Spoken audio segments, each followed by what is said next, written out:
I am really not a fan of miter saws, and the reasons are, first of all, they're less accurate than table saws because they have a bit of flex into them. But the bigger reason is they emit a lot of dust, whereas a table saw, most of the dust goes below the table, so it's much cleaner. So what I want to do is test how much dust this kicks into the air versus a table saw.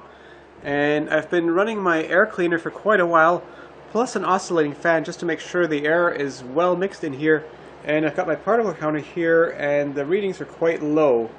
So I'll start by making some dust with the miter saw. So with the fans turned off, I'm going to make 10 cuts on here and then run the fans to mix the air thoroughly and see what the particle count on here is going to end up.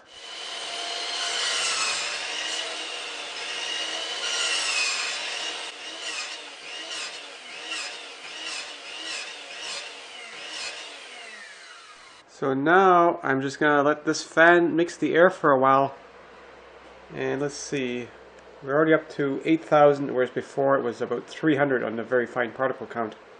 So I'll leave that running for 5 to 10 minutes and then I'll turn on my dust collector and air cleaner to clean the air again for the next test. Just look at this mess behind the saw.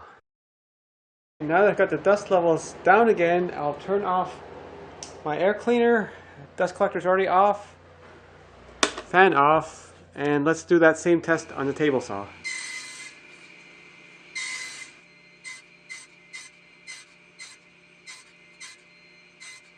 Okay, let's spread that dust evenly and see what the reading is going to be. So without any dust collection for both cases, I had about half as much airborne dust from the table saw. Let's try it with dust collection.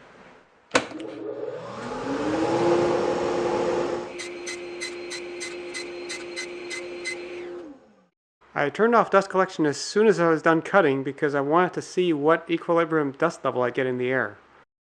So it's pretty hard to see on the graph where exactly I used the table saw.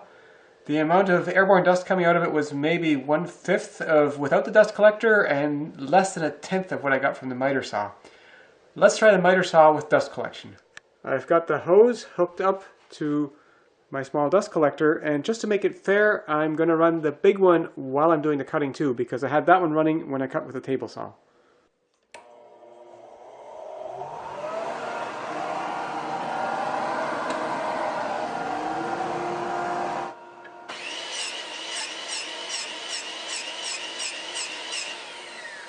Okay, now with the dust collector turned off, I'm just letting the air reach equilibrium and we'll see what kind of reading we'll get up to here.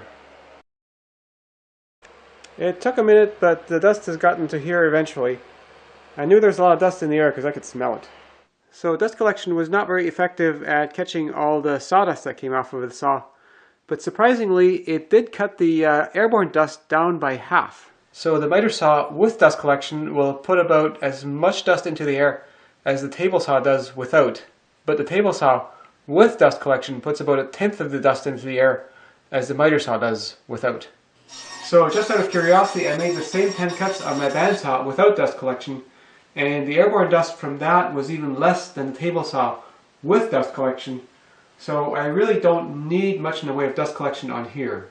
So what makes a table saw so much less dusty? Well, the key is an enclosure, and that way most of the dust just circulates around inside and settles in there instead of getting spread everywhere. Now if you have one of those newer table saws that has a spout coming out back here that hooks up to a shop vac, without the shop vac it's probably not going to be much better than the miter saw. I should point out that this cabinet is not completely sealed. I've got a big hole here and there's actually a gap between the stand and the table.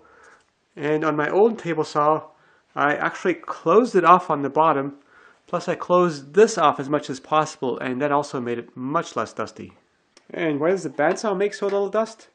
Well, the slower cutting speed of this saw probably helps, and I've got a fairly tight enclosure on the bottom, and the dust all just falls into this drawer here.